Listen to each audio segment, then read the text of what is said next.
What does it mean to make in his image? This idea of freedom and liberty. And the question is, when you exercise your freedom of decision-making, do you exercise your freedom of decision-making to represent the divine character, or do you exercise your freedom of decision-making to misrepresent it? In other words, do you present truth and love and leave people free, as the New Testament teaches us to do? Or do we believe that we know better and we must use our power of coercive pressure, control the state, to coerce people into conforming their lives to the way we think is best for them when it comes to matters of conscience? Well, this is out of the book called Education. It says, when Adam came from his Creator's hand, he bore in his physical, mental, and spiritual nature. Physical, mental, and spiritual nature, the likeness to his Maker. God created man in his own image, and it was his purpose that the longer man lived, the more fully he should reveal this image, the more fully reflect the glory of the Creator. All his faculties were capable of development, their capacity and vigor continually to increase. Now think about that. What's capacity mean? Abilities. Continually to increase. Do we experience on earth today an ever increasing capacity? No. Or do we experience on earth today a gradual decreasing of capacities? It's constantly decreasing. This is the infection of sin. What sin does to God's design was a never-ending increasing of capacities and abilities. That sounds infinite. It is. And if you want to get a sense on this infinite aspect, we are not infinite, we're finite, but in a never-ending or infinite capacity for growth. Think about those of you who have people in your life that you love.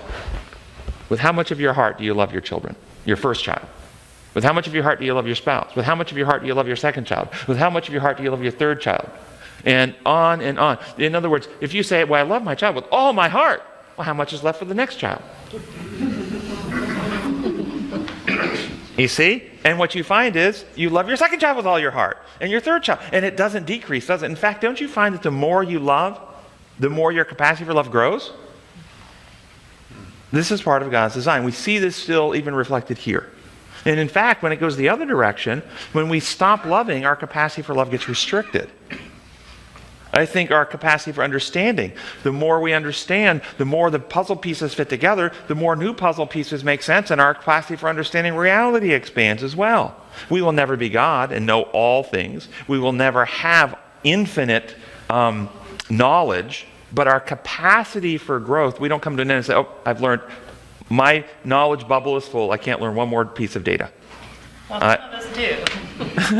Only in this earth today, because we have diseases that destroy our capacities and we lose those abilities over time. Yeah. No, but some of us think that we've learned it all. Oh, I see what you're saying. With a belief we can come to. In fact, historically, there were times in history where people wrote, at this time in history, we've learned all there is to know. Right. There are people that have written this in history. Yeah, that's a good point.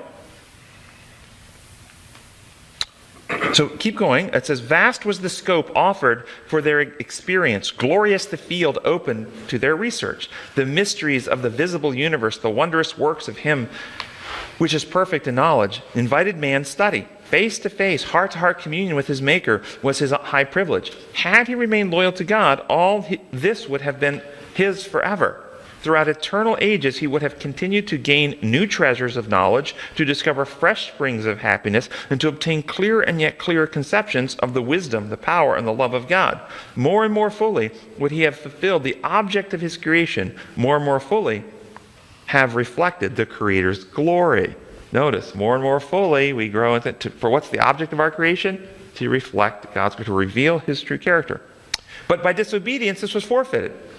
Through sin, the divine likeness was marred and well nigh obliterated. Question, how?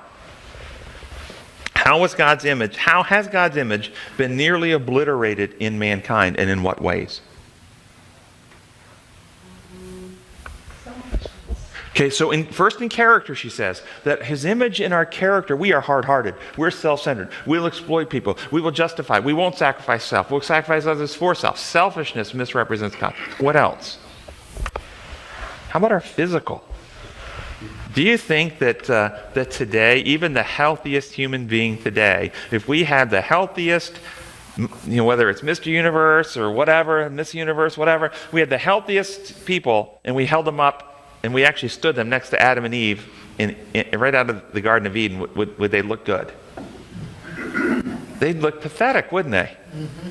But our minds are darkened. We don't even recognize that.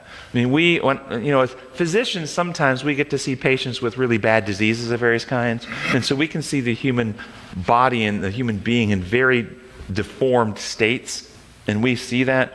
But I think that just walking around, that many of us, as I said many times, when I look in the mirror, I'm glad to know this is not as good as the Lord can do. He can do better than this. And it's true. I'm wearing glasses. I got gray hair. I got aches and pains. My body is not the way God designed it to be. So characterological, physical, what about relationships? Do our relationships reflect today on earth God's design? They could and they can, and sometimes we see that they do when we see these magnanimous stories sometimes where people have stood up in tragic and terrible, threatening circumstances and put themselves in harm's way to protect another, to give their lives to help others, to donate an organ to save a life of somebody. We see sometimes these type of love in action, but oftentimes day to day, what do we see?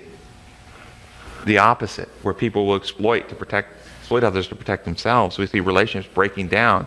We see, child abuse and molestation happening in people's homes where they abuse their own kids. This is not the image of God.